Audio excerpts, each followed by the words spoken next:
이제부터 화성소망교회 비대면 영상예배 50회 예배를 시작하겠습니다.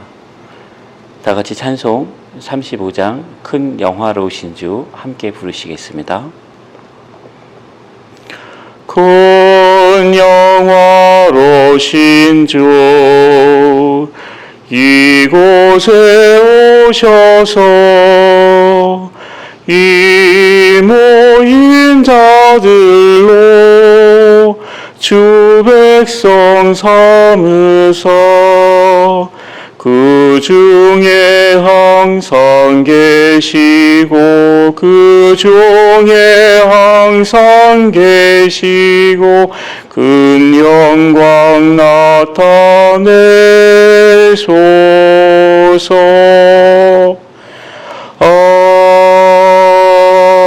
아멘. 다같이 우리의 신앙을 사도신경으로 함께 고백하겠습니다. 나는 전능하신 아버지 하나님 천지의 창조주를 믿습니다. 나는 그의 유일하신 아들 우리 주 예수 그리스도를 믿습니다. 그는 성령으로 잉태되어 동정녀 마리아에게서 나시고 본디오 빌라도에게 고난을 받아 십자가에 못 박혀 죽으시고 장사된 지 사흘 만에 죽은 자 가운데서 다시 살아나셨으며 하늘에 오르시어 전능하신 아버지 하나님 우편에 앉아 계시다가 거기로부터 살아있는 자와 죽은 자를 심판하러 오십니다. 나는 성령을 믿으며 거룩한 공교회와 성도의 교제와 죄를 용서받는 것과 몸의 부활과 영생을 믿습니다.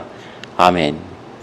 이 시간에는 다같이 찬송 478장 참 아름다워라 찬송을 함께 하시겠습니다.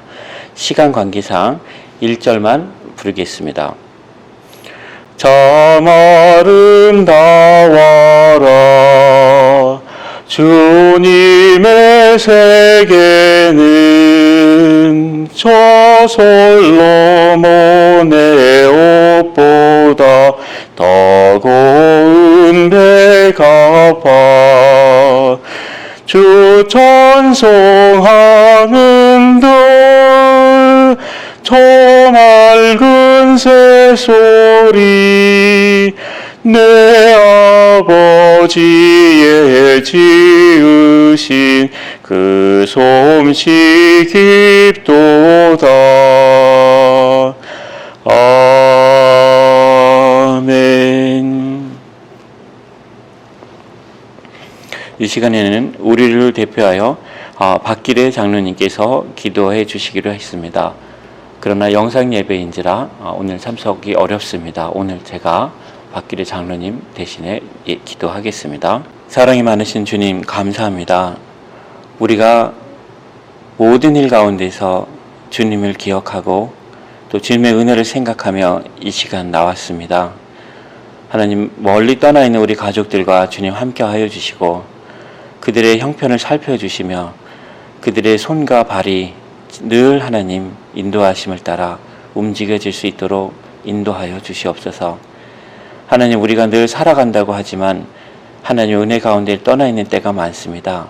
하나님께서 저희와 함께하여 주시고 오늘 예배드리는 이 시간에 다시금 저희가 주님을 기억하며 주님의 품으로 들어가며 주님과 함께 평안과 안식을 누릴 수 있는 이 시간이 되도록 인도하여 주시옵소서. 하나님 많은 곳에서 예배를 드리지 못하는 성도들이 있습니다. 그들의 형편을 살펴주시며 그들의 마음을 위로하여 주시고 하나님께서 이 시간 함께 예배드리는 모든 은혜가 그들에게도 동일하게 나누어지도록 축복하여 주시옵소서. 모든 예배 시종을 주님께 맡기며 예수님의 이름으로 기도드립니다. 아멘.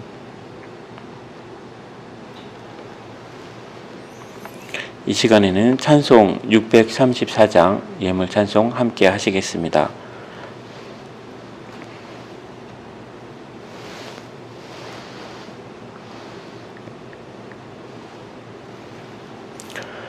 모든 것이 주께로부터 왔으니 이 예물을 주께 드리나이다.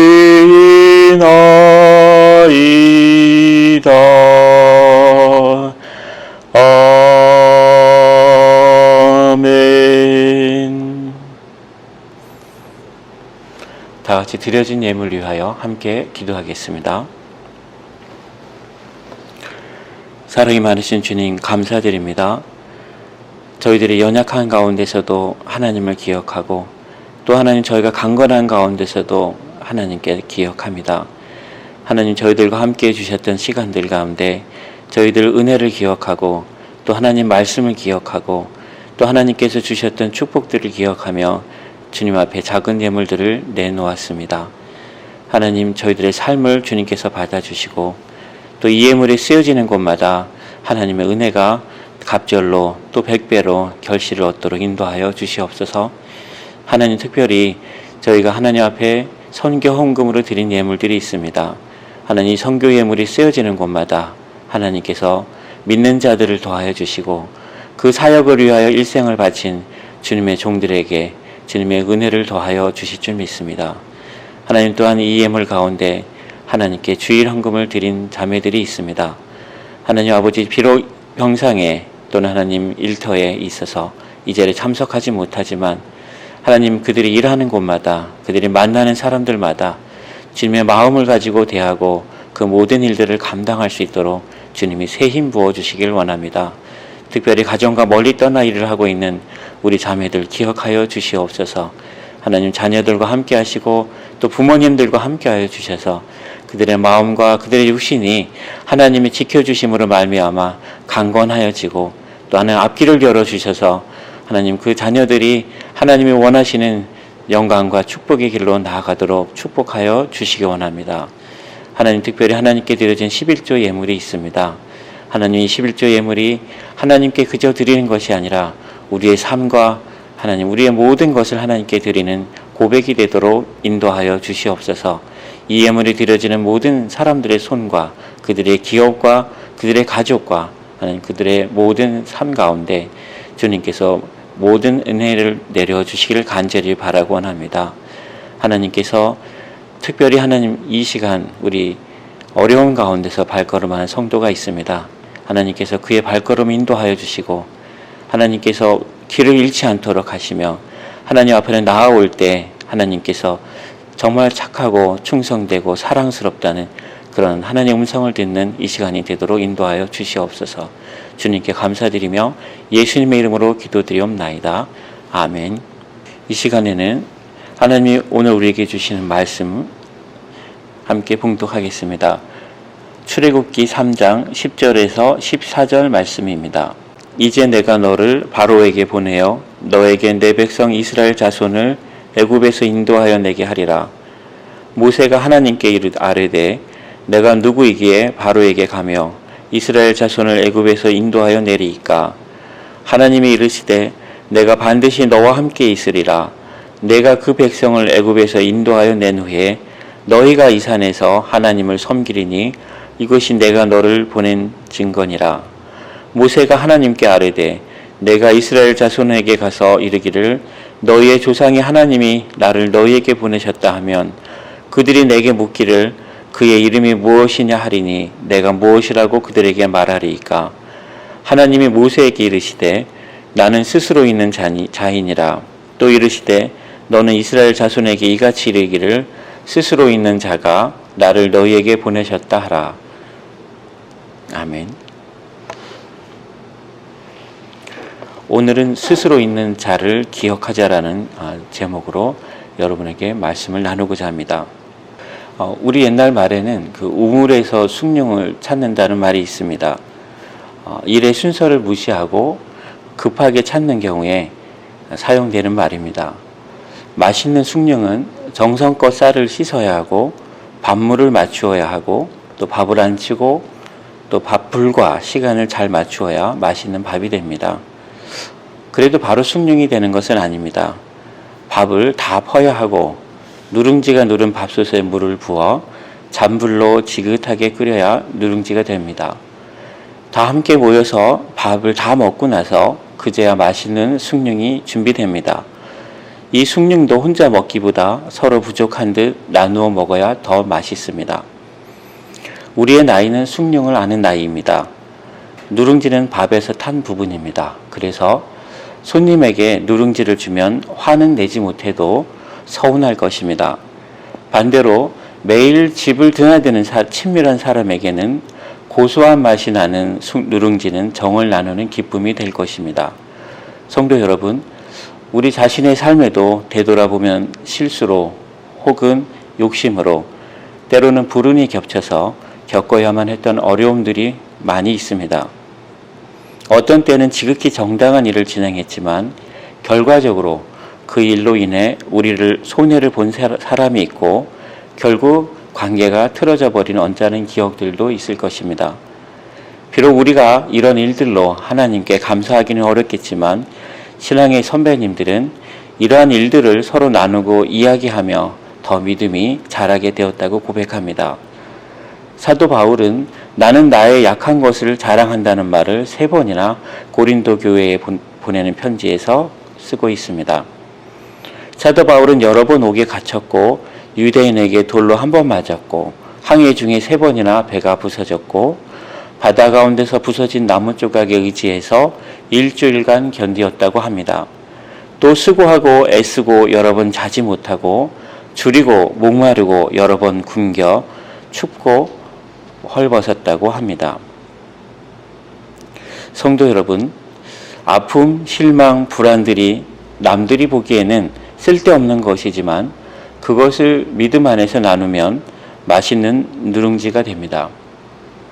제주도에는 노지 귤이 있습니다. 제주도에 2000년 1월에 부임했을 때 저녁에 60대 초반의 원사님이 마대 자루에 귤을 가득 담아서 힘들게 끌고 오셨습니다. 저희는 짐도 풀지 못한 상태여서 앉으라고 할 곳 자리도 없었습니다. 권사님은 그저 그 귤을 내려놓으시고 드시라고 하고 가셨습니다. 귤을 열어보니 귤의 겉에 검은 깨처럼 점도 있고 모든 귤이 이쪽 저쪽에 상처가 나서 딱지가 있었습니다. 거기다가 크기도 작고 껍질도 너무 얇고 질겨서 잘 까지지 않았습니다. 그래서인지 마음에 기대가 없이 귤을 까먹게 되었습니다. 그날 저는 귤이 원래 이런 맛이라는 것을 처음으로 알았습니다. 어떤 과일보다 달고 상큼하고 먹자마자 제주로 가는 여정과 피로가 모두 씻어졌습니다. 그 일로부터 제주에 있는 동안에 어떤 음식도 마다하지 않게 되었고 문화와 풍습이 다른 성도들의 삶도 선입견 없이 더욱 사랑의 마음으로 품을 수 있었습니다. 며칠 전 경산에 갔더니 아는 목사님이 노지 귤을 내놓아 주시는데 나도 모르게 제주도에 아시는 분이 사시나 봐요? 라고 질문하였습니다. 그 목사님은 아시는 분이 감귤 농장을 제주도에서 하시는데 해마다 조금씩 보내주신다고 하셨습니다. 노지귤은 보면 마치 나는 있는 그대로 나다, 설명이 필요 없다 이렇게 말하는 것 같습니다. 그것은 하나님께서 하나님을 찾는 우리에게 상을 베풀어 주시기 때문입니다. 고린도전서 15장 말씀에 이런 말씀이 있습니다.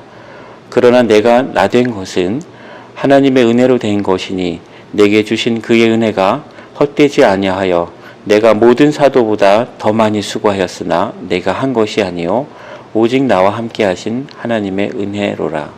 그러므로 나나 그들이나 이같이 전파함에 너희도 이같이 믿었느니라. 하나님의 형상이 우리 안에 회복되는 것은 진정한 나 자신을 회복하는 것입니다. 그러나 그것은 우리의 노력이 되는 것이 아니라 하나님의 은혜로 되는 것이라는 말입니다.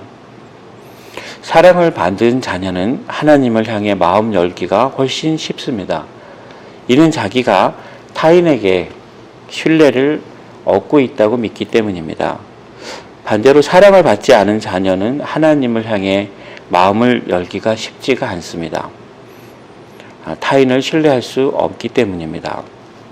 사랑하는 성도 여러분, 우리가 살아가는 이 시대는 사람들을 중독에 빠뜨리고 가정의 순기능을 최소화하고 교회가 기도의 맥락을 잇도록 하는 시대입니다. 밥 먹어, 숙제해, 잠자라는 3 단어만 듣고 자란 아이들은 나중에 진정한 나 자신을 회복하기가 정말로 어렵습니다. 분명히 사랑을 받은 자녀들은 점점 줄어들는 대신에 하나님께 혼자 나아갈 힘이 없는 자녀들은 계속 증가하고 있습니다. 마가복음 2장엔 이런 말씀이 있습니다. 건강한 자는 의사가 필요 없고 병든 자는 의사가 필요하다고 하는 말씀이 있습니다. 그리고 주님은 나는 의인을 부르러 온 것이 아니라 죄인을 부르러 왔노라고 하셨습니다. 건강한 자는 하나님께 스스로 나아갈 힘이 있는 자입니다. 그래서 건강한 자에게는 의사가 쓸데가 없다고 하십니다. 반면 아픈 자는 하나님께 혼자서 나아갈 힘이 없는 사람입니다. 주님은 죄인을 바라보는 기준이 세상 사람과 달랐습니다. 주님에게 죄인은 선하다 악하다로 판단하는 대상이 아니라 스스로 하나님께 나아갈 힘이 있느냐 없느냐로 판단하는 사람이었습니다. 우리는 우리 주위에 하나님께서 계시다고 믿어지지 않는 사람들이 있음을 알아야 합니다. 성경에서는 이방인들이 이러하다고 했습니다. 이방인들은 하나님을 두려워하지 않고 자신의 욕심을 따라 죄를 짓고 살아갔습니다. 그러면서 그들은 하나님을 위해 공들여 산당을 지었고 복을 달라고 제물을 바쳤습니다. 그러면서도 그들은 사람들이 하나님을 두려워하기보다 힘과 재물을 가진 자신들을 두려워하기를 원했습니다. 그래야 계속해서 힘과 재물을 사람들에게 얻을 수 있기 때문입니다. 옛 어르신들이 부모님의 사랑을 표현하는 말 중에 구로지은이라는 말이 있습니다. 예나 지금이나 부모님은 모두 바쁘게 사셨습니다. 수고하고 고되게 일하며 자식을 길렀다는 말입니다. 또 다른 표현은 지독지정이라는 말이 있습니다. 이것은 어미소가 아기소를 혀로 핥아서 기른다는 말입니다. 자녀에 대한 사랑이 지독지정에 미치지 못하면 자녀들은 부모의 사랑을 피부로 느끼지 못합니다. 옛날에는 부모의 사랑을 구로지은이라 해서 고된 일을 마다하지 않으시는 것만 해도 자녀들이 스스로 바른 길을 찾을 수 있었습니다. 당시에는 대가족 문화에서 자녀들이 자라났습니다. 형제 자매들이 많았고 조부모와 부모의 형제들도 같이 살았습니다. 지금은 핵가족조차도 없어졌습니다. 자녀들은 유아기와 성장기의 대부분을 부모와 함께하는 시간을 충분히 갖지 못하고 있습니다. 예전이나 지금이나 부모의 사랑이 다르지 않지만 핵가족의 붕괴로 인해 자녀들과 부모를 갈라놓는 현상이 시대의 문화가 되었습니다. 이제는 어미소가 아기소를 혀로 핥아서 기르는 지독지정의 친밀감이 현대 사회 인간에게는 너무나도 필요합니다. 자녀를 양육 기간이 길어진 만큼 부모가 아닌 사회가 양육에 참여하고 있는 현대사회의 환경에서는 물질적 조건보다는 정서적 지지와 친밀감이 자녀에게 더욱 중요합니다. 사랑하는 성도 여러분, 주님이 우리를 향한 사랑이 물질에만 초점을 두고 있는지 깊이 묵상해 보시길 바랍니다. 요한복음 17장에 영생은 곧 유일하신 참 하나님과 그가 보내신 자 예수 그리스도를 아는 것이니이다 라는 말씀이 있습니다. 하나님께서 우리에게 허락하신 영생은 참 하나님과 주님을 아는 것입니다. 우리의 자녀들이 진정한 하나님을 만나고 아는 영생의 삶을 살기 원한다면 자녀에게 충분한 정서적 지지와 친밀감을 제공하는 책임이 부모에게 있습니다. 믿음 안에서 살아가는 자들에게 예수님의 죽음은 의인과 성도에게는 악한 세대에 대한 사회적 책임이 하나님의 자녀들에게 있음을 일깨우는 메시지입니다. 예수님은 너희는 갚을 것이 없는 가난한 자들과 몸 불편한 자들과 저는 자들과 맹인들을 청하라고 하셨습니다. 이들은 자신에 대한 불신과 세상에 대한 불안이 마음속 깊이 있는 사람들입니다. 그래서 악다구니처럼 서로 피 흘리고 끊임없이 싸우고 또 싸우는 것입니다. 사랑하는 성도 여러분, 조선시대가 끝날 때 일본이 조선의 사람들에게 강제로 일본식 이름을 갖도록 했던 적이 있습니다. 그때 보니까 성이 없는 사람이 95%였습니다. 또 일본 식민지 통치가 끝날 때 미군이 인구조사와 등록을 하다 보니까 성이 없는 사람이 90%였습니다. 극동의 작은 나라인 조선에 선교사들이 들어오고 수많은 학교와 병원을 세우고 기술을 가르치고 기아에 허덕이는 사람들에게 원조 물품을 끝없이 보내온 것은 조선 사람들 대부분이 실제로 갚을 것이 없었기 때문입니다. 그 시대를 돌아보면 자신에 대한 불신과 세상에 대한 불신과 또 하나님에 대한 불신앙이 팽배한 시대였습니다. 100년 전에는 선교사와 성도들이 그런 상황에서 하나님의 사랑을 전했던 것입니다. 현재보다 더욱 암울했지만 누구나 하나님의 사랑이 아니면 이 백성을 구하고 이 나라를 바르게 세울 수 없다고 생각했었습니다. 오늘날 한국 사회의 젊은이들도 자신에 대한 불안과 세상에 대한 불신이 극에 달한 모습을 보여주고 있습니다. 100년 전에도 암울했지만 그때는 모든 상황이 한국이 전 세계에서 가장 가난한 나라였던 모습이었습니다. 현재는 더욱 암울합니다. 왜냐하면 모든 상황이 전 세계에서 가장 잘 사는 나라의 모습을 하고 있지만 반대로 전 세계에서 가장 우울한 나라의 모습을 하고 있기 때문입니다. 더 심각한 것은 지도자나 또는 모든 성도들이 무엇으로 이 백성을 구하고 나라를 바로 세울 수 있는지를 모르고 있다는 것입니다. 예수님은 하나님의 자녀들에게 하나님의 은혜의 역사를 모르는 이 악한 세대에 대한 사회적 책임을 일깨워 주셨습니다. 너희는 갚을 것 없는 자들을 청하라. 너희가 이 지극히 작은 자에게 한 것이 내게 한 것이다. 또한 너희가 이 지극히 작은 자에게 하지 않은 것이 곧 내게 하지 않은 것이다. 라고 하셨습니다. 그렇지만 누구도 무엇을 구체적으로 어떻게 하라고 말씀 주지 않았습니다. 갚을 수 없는 자들을 청해서 무엇을 줄 것인가? 지극히 작은 자에게 무엇을 해야 하는가 하는 답이 오늘날 우리 교회에는 없는 것입니다. 이 질문과 답답함은 하나님은 당신을 사랑하십니다 라고 말한다고 해결되지 않습니다. 자녀가 장성해서 부모의 품을 떠날 때까지 부모는 자녀에게 끝없는 관심과 돌봄을 제공해야 합니다. 마찬가지로 하나님의 사랑을 이야기한다는 것은 갚을 수 없는 자들, 즉 지극히 작은 자들이 힘을 얻고 스스로를 돌아볼 수 있게 되고 하나님의 사랑으로 살아갈 수 있을 때까지 끝없는 관심과 돌봄을 제공해 주어야 한다는 것입니다. 기독교는 체험의 종교라고 합니다. 오해하지 말아야 할 것은 체험하기 때문에 믿는 것이 아니라 믿기 때문에 체험하는 것입니다. 구약 성경에서는 특히 레위기에서는 하나님께 드리는 제사에 대한 설명이 매우 구체적이고 자세하게 나옵니다. 거기서 가장 중요한 본질은 제사는 행사가 아니라 생활이라는 것입니다.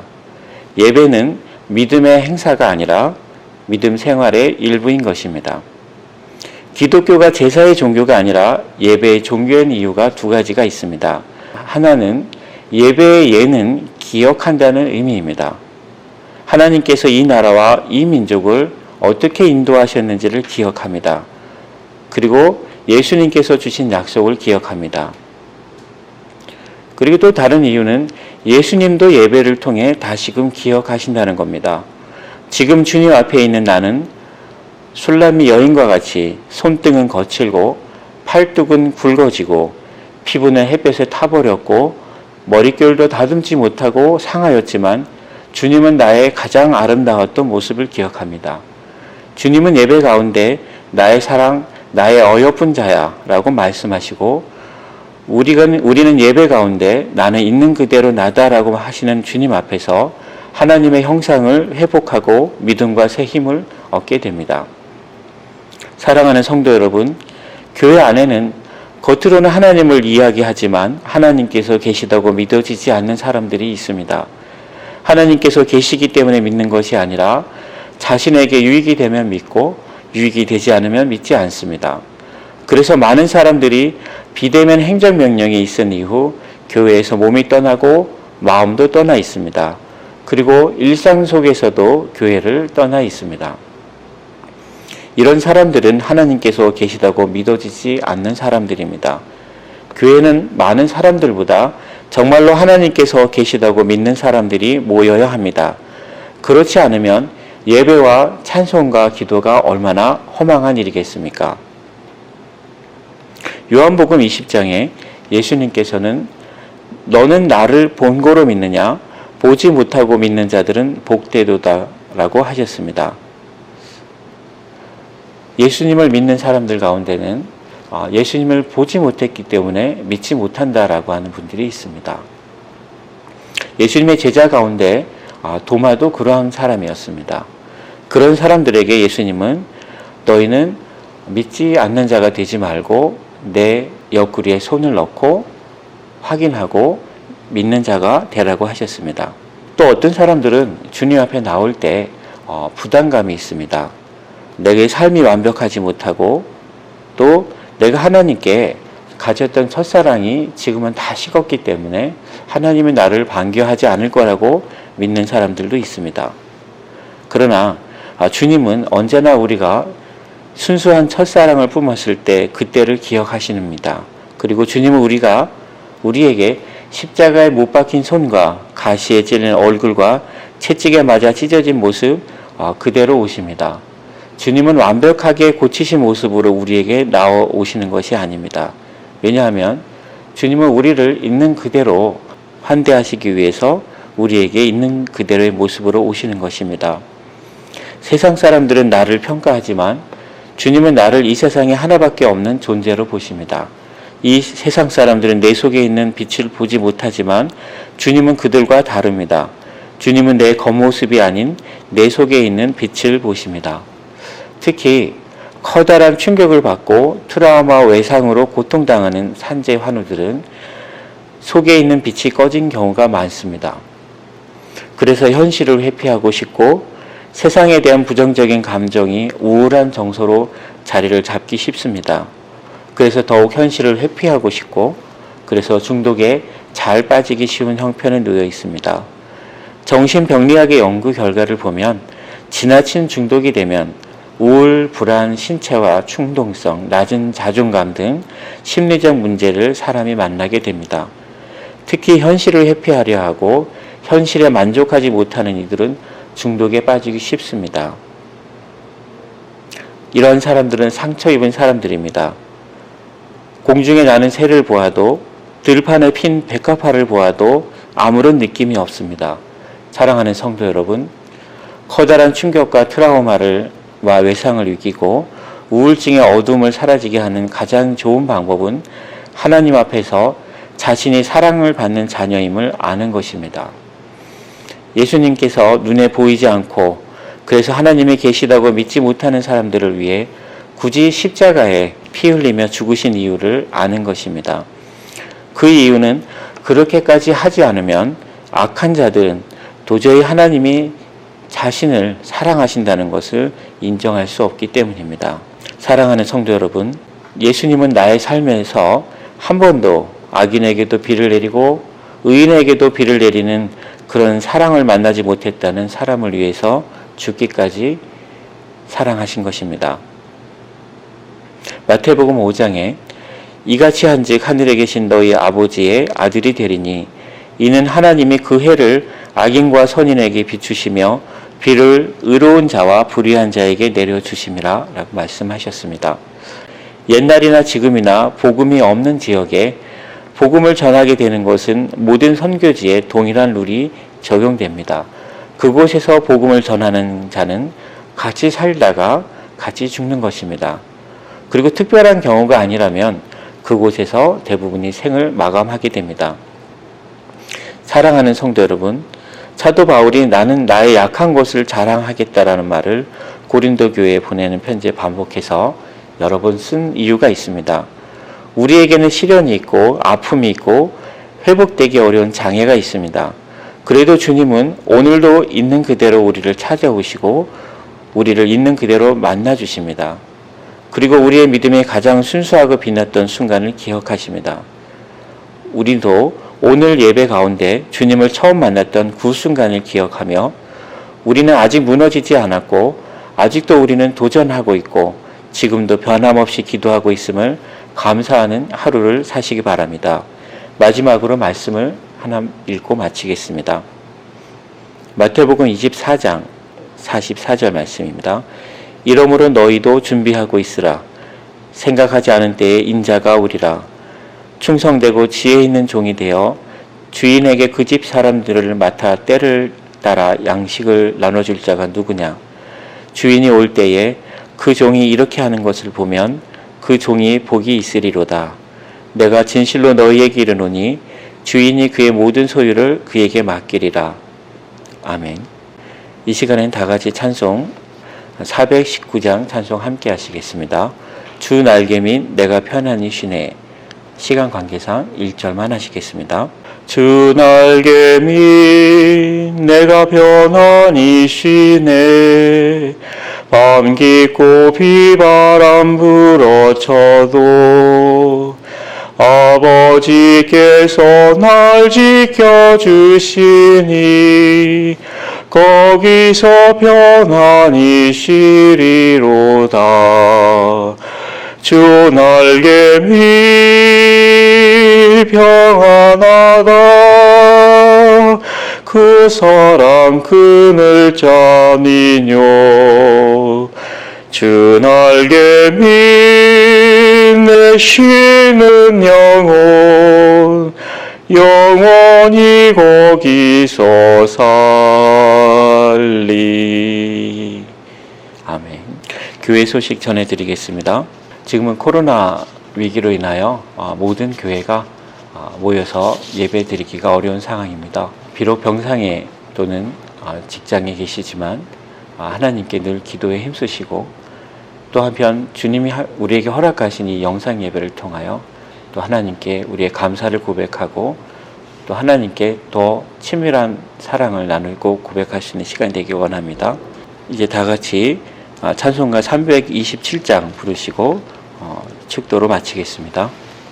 시간 관계상 1절만 부르겠습니다. 주님 조실과 평 믿음 얻기 위해 너는 정성껏 기도했나. 주의 제단 앞에 모두 바치기 전 복을 받을 줄 생각 마라. 주의 제단에 산제사드린 후에 주 내 맘을 주장하니 주의 뜻을 따라 그와 동행하면 영생 복락을 누리겠네. 아멘. 다 같이 축도하겠습니다. 이제는 우리를 죄 가운데서 인도하시고 또 우리를 어둠 가운데서 불러내시기 위하여 우리를 위하여 예수 그리스도를 보내주신 하나님의 극진하신 사랑과 우리를 늘 있는 그대로 만나주시고 우리를 찾아주시며 하나님의 형상을 회복하게 하여 주시는 예수 그리스도의 끝없는 사랑과 우리의 삶 가운데서 하나님 말씀을 듣게 하시며 하나님을 향한 예배 가운데 하나님을 향한 사랑을 기억하게 하시는 성령님의 감화 감동하시고 축복하시는 은혜가 이제로부터 화성소망교회 성도들과 또한 하나님 경기요양병원과 경기케어센터에 머무는 모든 환우들과 하나님 또 비대면 예배 가운데서 모든 가정에서 예배드리는 모든 성도들과 하나님 또 이 나라와 이 민족 위에 이제로부터 영원까지 함께 하시기를 간절히 축복하옵나이다. 아멘. 이상으로 예배 마치겠습니다.